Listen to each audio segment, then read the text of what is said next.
T'es prêt? Alors voilà, plein de cartes. Vas-y, pioche une carte. Qu'est-ce que c'est? Ah, on fait pareil? Ouais, c'est bien. Encore une belle séance chez l'orthophoniste pour Baptiste, des progrès et des sourires pour cet ado porteur de trisomie 21 et un peu de répit pour sa maman, car en règle générale, les rendez-vous médicaux, c'est plutôt compliqué. L'orthophoniste, c'est assez simple, c'est des jeux, c'est ludique, mais dès qu'il s'agit d'entrer en contact physique, là, c'est très dur parce que Baptiste a peur, parfois il ne comprend pas. Il y a des angoisses qui peuvent monter. Parfois, les rendez-vous médicaux, ça s'enchaîne. Les médecins n'ont pas le temps, ils sont surchargés.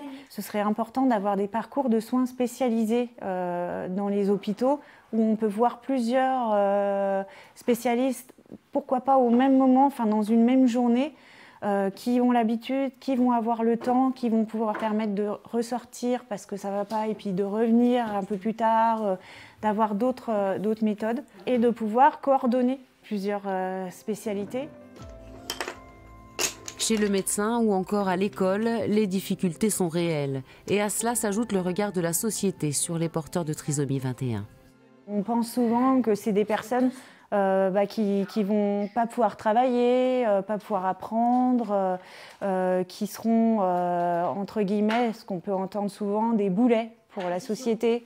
Et en fait, ce qu'on ne sait pas, c'est que maintenant, il y a une vraie prise en charge pour ces personnes-là et surtout pour les enfants. C'est une prise en charge qui est précoce, qui commence à 3 mois, qui justement fait que tout ça, ça a changé et que maintenant, ils peuvent travailler, ils peuvent aller à l'école, ils peuvent faire beaucoup de choses, ils peuvent même voter, ils ont le droit de voter. Ça, il faut quand même le savoir, il y a plein de gens qui ne s'en rendent pas compte, mais ils ont le droit de voter, comme tout le monde. Nombreux sont les bénévoles qui se mobilisent pour faire bouger les lignes et les mentalités ont progressé certes, mais pas encore assez. Pour avoir vécu avec ma tante qui est porteuse de trisomie 21, je trouve que le regard des autres, il évolue et c'est d'une manière positive. Je sens que depuis des années un peu en arrière, on avait un regard plus insistant. C'est bien aujourd'hui, c'est parce qu'on a vu déjà, comme tu viens de le dire, qu'il y a eu une évolution.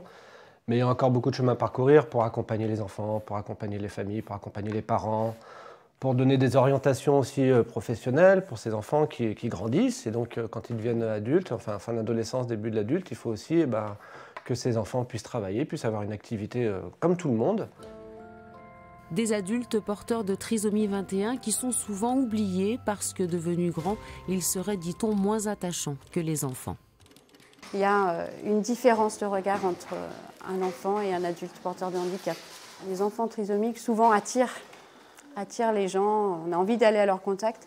Et quand ils grandissent, ça fait un petit peu plus peur, j'ai envie de dire. C'est vrai qu'on a tendance à oublier qu'il y a des adultes aussi qui sont porteurs de trisomie 21 ou qui ont des handicaps divers et qui viennent au travail aussi, comme vous et moi, qui font des horaires de 8h50 à 16h30 tous les jours, qui ont des congés, qui ont une vie de famille parfois ou qui vivent en foyer, en autonomie.